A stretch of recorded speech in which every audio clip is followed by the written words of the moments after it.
ब्रह्म राक्षस भूत प्रेत की कहानी है। यह कहानी एक ऐसे राक्षस की है जिसे आप लोग जानते होंगे या नहीं, यह मुझे पता नहीं है। उस राक्षस का नाम था ब्रह्म राक्षस। भूत प्रेतों में भी कई योनियां होती हैं, अनेक नाम होते हैं, जैसे कि भूत प्रेत, पिशाच, राक्षस, डायन, चुड़ैल आदि बहुत से नाम होते हैं। तो दोस्तों, मैं आपका समय बर्बाद न करते हुए अपनी कहानी पर आती हूँ। हमारे गांव में एक ब्राह्मण रहते थे जिनका नाम था नत्थी लाल। लोग उन्हें शर्मा जी कहकर बुलाते थे। उनके घर से कुछ दूर खेत था। उस खेत पर एक बहुत बड़ा पीपल खड़ा था। वह पीपल बहुत पुराना था। कुछ समय बाद उन्होंने उस खेत पर घर बनवाने की सोची। पहले वाला घर बहुत छोटा होने के वजह से उन्होंने खेत पर घर बनवाने की सोची। उन्होंने उस पीपल को काट कर अपना घर बनवा लिया। कुछ दिन तो ठीक ठाक चला, पर कुछ दिन बाद शर्मा जी बड़े परेशान रहने लगे। वह कभी पूजा करते थे, कभी नहीं। तो उनकी बीवी ने उनके बदले स्वभाव को देख उनसे पूछा कि तुम पूजा भी नहीं करते, आजकल बदले बदले से रहते हो, कभी बच्चे को डांटते रहते हो, तुम्हें हुआ क्या है? पंडित जी के चेहरे पर मुस्कान आई और वह कहने लगे, मेरे घर को तोड़कर अपना घर तो बना लिया है, और इसे क्या पूजा करने को कह रही हो? सब कुछ मैं ही हूँ, मैं ही भगवान हूँ, इसे पूजा करने की कोई ज़रूरत नहीं है। वो कभी दांत मीचते, कभी बड़े प्यार से बोलते, कभी आंखें लाल तो कभी सही हो जाते थे।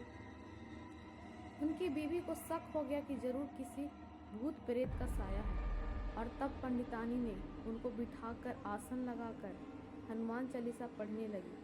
वो सोच रही थी अगर कोई भूत प्रेत होगा तो भाग जाएगा, पर पंडित जी पर उसका कोई असर नहीं पड़ा। वह एक टक लगाए देखे जा रहे थे। उसने काफी मंत्र पढ़े, गायत्री मंत्र। तभी पंडित जी की आंखें लाल हुई और कहने लगे, मैं किसी से नहीं डरने वाला, और तू क्या समझ रही है, मैं इसे ऐसे नहीं छोड़ने वाला। तब तक उसका छोटा बच्चा वहां आ गया। पंडित जी ने उसे ऐसे जोर से पकड़ के खींचा और ऐसा लग रहा था कि उसके सिर को कच्चा ही चबा जाएगा। पंडितानी ने कहा, बच्चे को छोड़ दो, इसने तुम्हारा क्या बिगाड़ा है? उसे छोड़ दो, पंडितानी ने विनती की। बड़े नम्र भाव से कहा कि उसे छोड़ दो।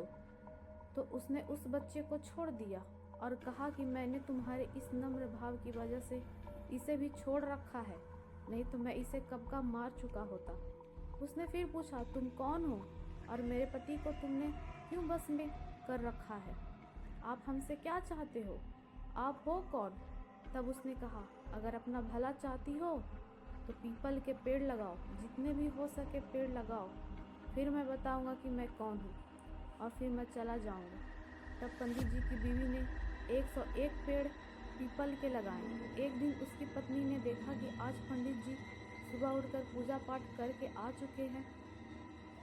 तब पंडितानी ने पंडित जी से बोले, मैं तुम्हारे पति को आज छोड़ के जा रहा हूँ, तुम सदा सुखी रहो। मैं ब्रह्म राक्षस हूँ। तुम्हारे पति ने मेरे पीपल को काट दिया था, जिस पर मैं हजारों सालों से रह रहा था। पंडित जी के ऐसा करने पर मुझे गुस्सा तो आया, पर मैं तुम्हारी अच्छाई के कारण मैंने उन्हें छोड़ दिया और जा रहा हूँ।